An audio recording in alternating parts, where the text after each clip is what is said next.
الحمد لله كفى وسلام على عباده الذين اصطفى أما بعد قال الله تبارك وتعالى في كلامه المجيد والفرقان الحميد بعد أعوذ بالله من الشيطان الرجيم بسم الله الرحمن الرحيم قل إني أمرت أن أعبد الله مخلصين له الدين وأمرت لأن أكون أول المسلمين قل إني أخاف إن عصيت ربي عذاب يوم عظيم قل الله أعبد مخلصا له الدين وقال تعالى في مقام آخر قل إن صلاتي ونسكي ومحياي ومماتي لله رب العالمين وقد ورد في الخبر عن النبي الصادق الأبر ما الإحسان قال أن تعبد الله كأنك تراه فإن لم تكن تراه فإنه يراك رواه البخاري أو كما قال عليه الصلاة والسلام اللهم صل على سيدنا محمد وعلى آل سيدنا محمد بارك وسلم اللهم صل على سيدنا محمد وعلى آل سيدنا محمد بارك وسلم اللهم صل على سيدنا محمد وعلى آل سيدنا محمد بارك وسلم. معزز سامعین کرام، ملت اسلامیہ کے عزیز نوجوان و بزرگان ملت، ایمان والے بندے کے اعمال خالص اللہ تبارک و تعالیٰ کے لیے ہوتے ہیں اور وہ اپنے اعمال میں مخلص ہوتا ہے اور خود کو اس عمل کے کرتے وقت ان چیزوں سے بچاتا ہے جو چیزیں اس عمل کو خالص ہونے سے روکتی ہیں، معنی بنتی ہیں. میرا جینا میرا مرنا الہی تیری خاطر ہو، میری زندگی کا مقصد تیرے دین کی سرفرازی، میں اسی لیے مسلمان، میں اسی لیے نمازی. اور اسی کی تلقین حق جل مجدہ نے قرآن عظیم الشان میں بہت ساری جگہوں پر فرمائی ہے. چنانچہ سورہ زمر میں آیت نمبر 11 اللہ تبارک و تعالیٰ ارشاد فرماتے ہیں، کہہ دو کہ مجھے تو حکم دیا گیا کہ میں اللہ کی اس طرح عبادت کروں کہ میری بندگی خالص اسی کے لیے ہو، اور مجھے حکم دیا گیا کہ سب سے پہلا فرما بردار میں بنوں.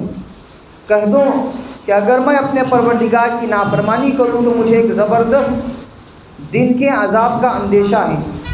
کہہ دو کہ میں تو اللہ کی عبادت اس طرح کرتا ہوں کہ میں نے اپنی بندگی صرف اسی کے لیے خالص کر لی ہے. تو اپنے اعمال کو،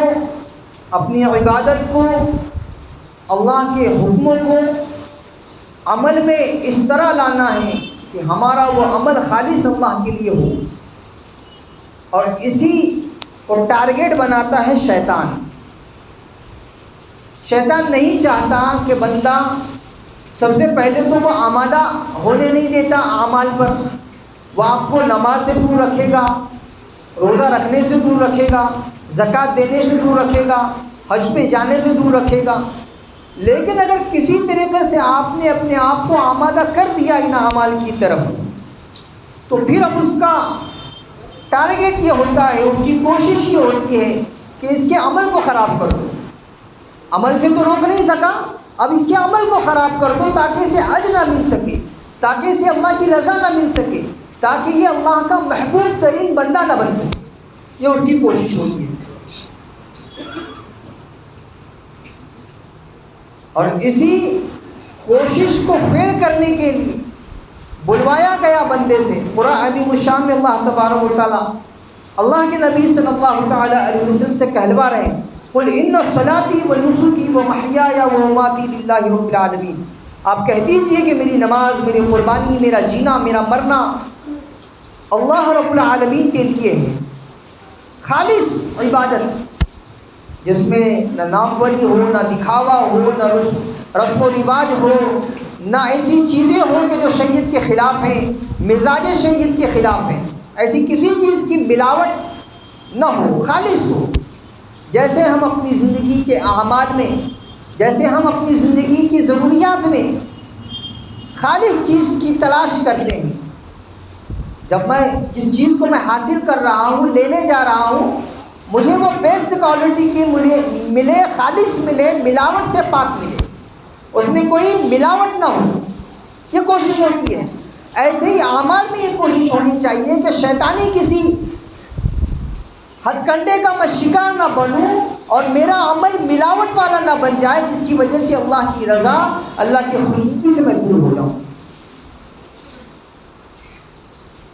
اللہ کے نبی صلی اللہ تعالی علیہ وسلم سے احسان کی بابت دریافت کیا گیا، بل احسان، اللہ کے نبی صلی اللہ تعالی علیہ وسلم نے ارشاد فرمایا، ان تعبد اللہ کأنک تراہ، ایسے اللہ کی عبادت کرنا کہ یہ فیل ہو رہا ہو، یہ محسوس ہو رہا ہو کہ اللہ تمہیں دیکھ رہے ہیں۔ فَإِن لَّمْ تَكُن تَرَاهُ فَإِنَّهُ يَرَاكَ، لیکن اگر یہ نہیں ہو پا رہا کہ آپ اللہ کو دیکھ رہے ہیں، یہ فیل نہیں ہو پا رہا، تو یہ تو کم سے کم فیل کرو کہ اللہ تمہیں دیکھ رہا ہے۔ بخاری شریف کی روایت۔ تو مخلص بنانا ہے،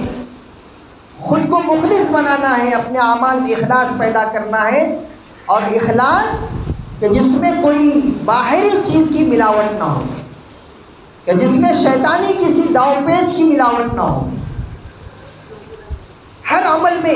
جانچنا ہے، پرکھنا ہے، ٹٹولنا ہے کہ کہیں میرا یہ عمل اخلاص سے دور تو نہیں ہو رہا ہے۔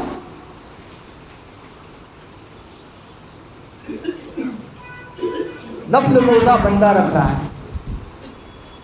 مستحب روزے کو رکھ رہا ہے، کس کے لیے رکھ رہا ہے؟ اپنی ذات کے لیے رکھ رہا ہے کہ میری یہ خواہش ہے کہ اس روزے کو رکھ کے میں اللہ کا مقرب قریب بندہ بن جاؤں، مجھے اجر ملے، مجھے وہ فضیلت ملے جو اس روزے پر بتائی گئی ہے، یہ مقصد ہوتا ہے۔ لیکن اس مقصد میں شیطان اپنا ڈاؤن چلتا ہے،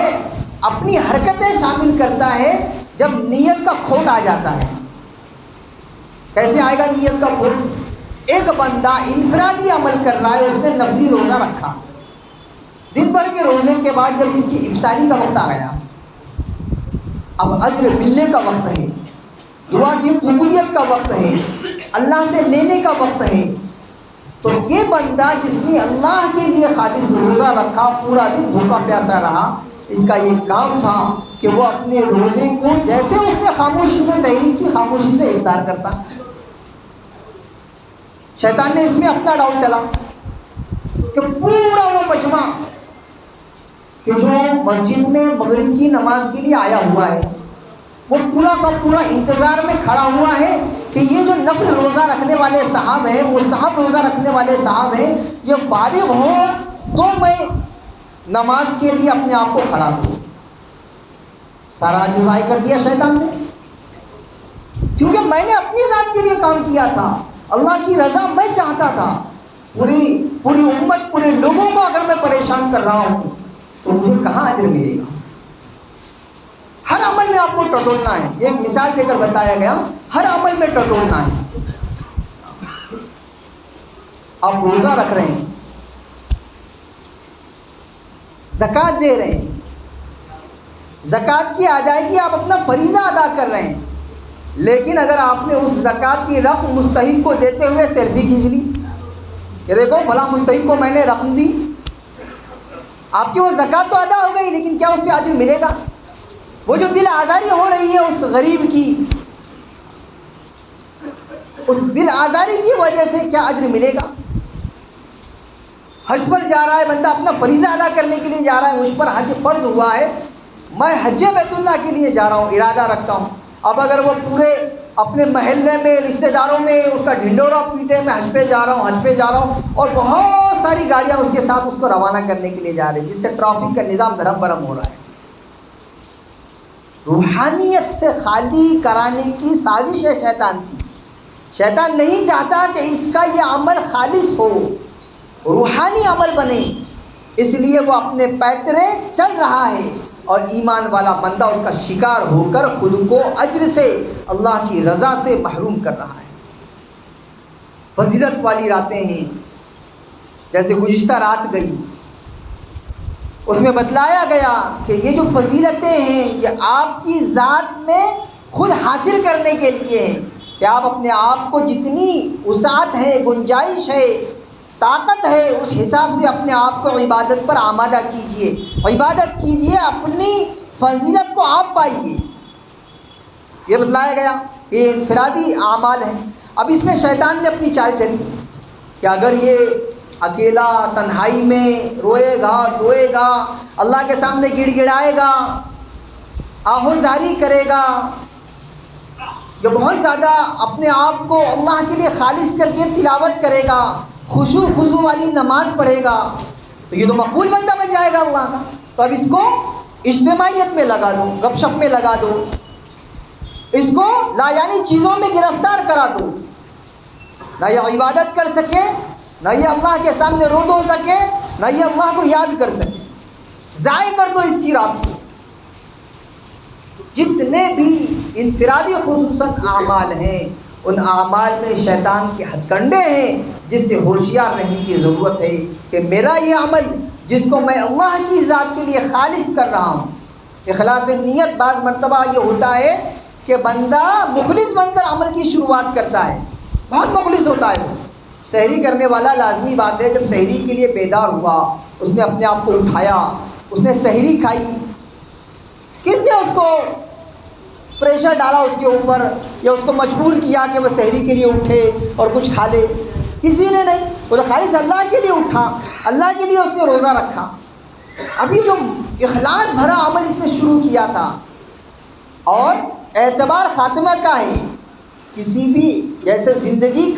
کے اندر اعتبار خاتمے کا ہے کہ ایک آدمی کی زندگی اونچ نیچ کے ساتھ چلتی رہی، کچھ گناہ ہوئے، کچھ نیک اعمال ہوئے، کچھ اچھائی کے ساتھ گزری، کچھ برائی کے ساتھ گزری، لیکن اعتبار خاتمے کا ہے کہ زندگی ختم ہوتے ہوتے وہ نیکوکار بن گیا، وہ اللہ والا بن گیا، اس کی زبان پر کلمہ جاری ہو گیا، تو اب یہ سعید مرا، نیک بخت مرا۔ لیکن ایک آدمی اپنی ابتدائی زندگی میں بہت نیک تھا، لیکن جیسے جیسے اس کی زندگی کا ختم ہو رہا ہے، یہ بدکار بن گیا، یہ بے رہرو بن گیا،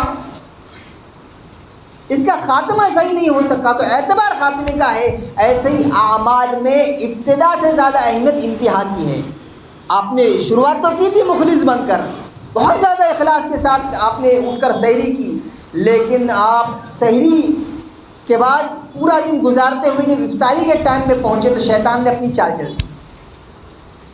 اس کی انتھک کوشش، محنت رنگ لائی۔ جب آپ وہ کام کر بیٹھے کہ جو اللہ کو ناراض کرنے والے ہیں، لوگوں کی دل آزاری کا سبب بننے والے ہیں، دو لوگوں کے دلوں کو ناراض کرنے والے ہیں، وہ کام کر بیٹھے، اب کیا ہوگا؟ پورے دن کی محنت پر شیطان نے اپنی ضرب سے، اپنے کام سے، اپنی اس حرکت سے پانی پھیر دیا۔ چوکنا رہنا ہے ایمان والے کو، ایمان والا بدھو نہیں رہتا، جیسے دنیا داری میں بدھو نہیں رہتا، دینداری میں وہ بدھو نہیں رہتا، ہوشیار رہتا ہے، چوکنا رہتا ہے کہ دن بھر کے میرے مخلص عمل کو کہیں شیطان اپنی حرکتوں سے خراب نہ کر دیں، اور کہیں میرا یہ عمل دن بھر کی محنت کے بعد جب اجر لینے کا وقت آ رہا ہے تو ضائع نہ ہو جائے، اس کی کوشش۔ اور یہ جو چیزیں آپ کو بتائی گئی، ابھی چند ہی دن بچے ہیں، فرض روزے کی شروعات ہونے والی ہے۔ اب تک تو نوافل انفرادی چیزیں تھیں، اب جو مہینہ آنے والا ہے، چند ہی دن اس کے لیے بچے ہیں، وہ اتنا بابرکت مہینہ ہے، اور فرض روزے جو سال میں ایک مرتبہ فرض ہوتے ہیں اور ایک ہی مہینہ فرض رہتے ہیں، وہ مہینہ آنے والا ہے۔ کہیں شیطان اپنے ڈاؤ ابھی سے چل کر ہم کو عادی نہ بنا دے ایسے کام کا کہ جس سے ہمارے روزے ضائع ہو جائیں، جس سے اجر ضائع ہو جائے، جس سے اللہ کی رضا پانے سے ہم محروم رہ جائیں۔ اس لیے چوکنا رہنا ہے، اپنے آپ کو ابھی سے